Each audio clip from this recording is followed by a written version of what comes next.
తెలుగు ప్రజలకు good news, ముఖ్యంగా ఉత్తరాంధ్ర ప్రజలకి మరింత గుడ్ న్యూస్.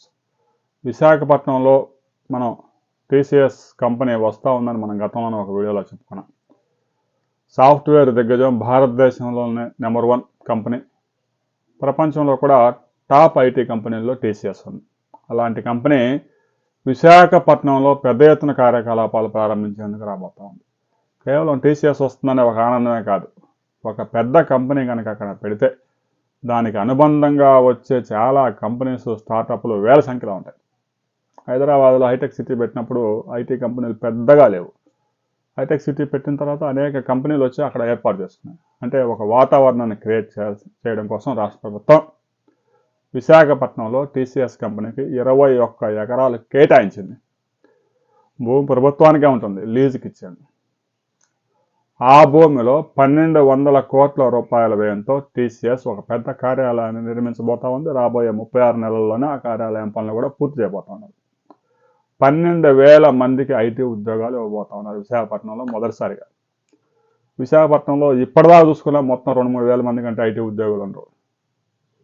ఒకే కంపెనీ 12,000 మందికి ఇవ్వబోతా ఉంది.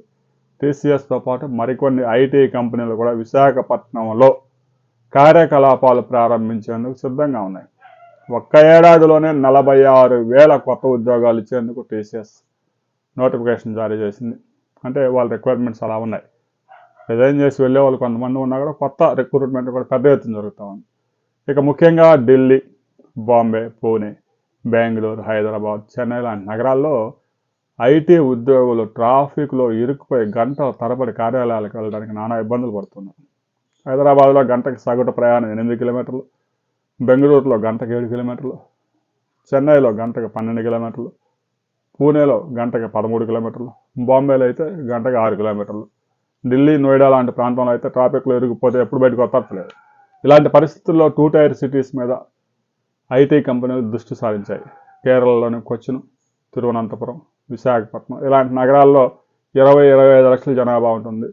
పెద్దగా ట్రాఫిక్ సమస్యలు ఉండవు. 1 కోటి జనాభా దాటిన నగరాలతో పోలిస్తే ఈ నగరాల్లో ట్రాఫిక్ చాలా తక్కువ. అరగంటలోనే కార్యాలయానికి వెళ్ళే అవకాశం ఉంది. దీనివల్ల ఈ నగరాలకు మంచి భవిష్యత్తు ఉంది. రాబోయే రోజుల్లో విశాఖ నగరంలో దాదాపుగా 2 లక్షల మంది ఐటీ ఉద్యోగులు పనిచేయడానికి అనేక కార్యాలయాలు ఏర్పాటు చేయబోతా ఉన్నారు. ఆ వివరాలతో మనం మరో వీడియోలో తెలుసుకుందాం.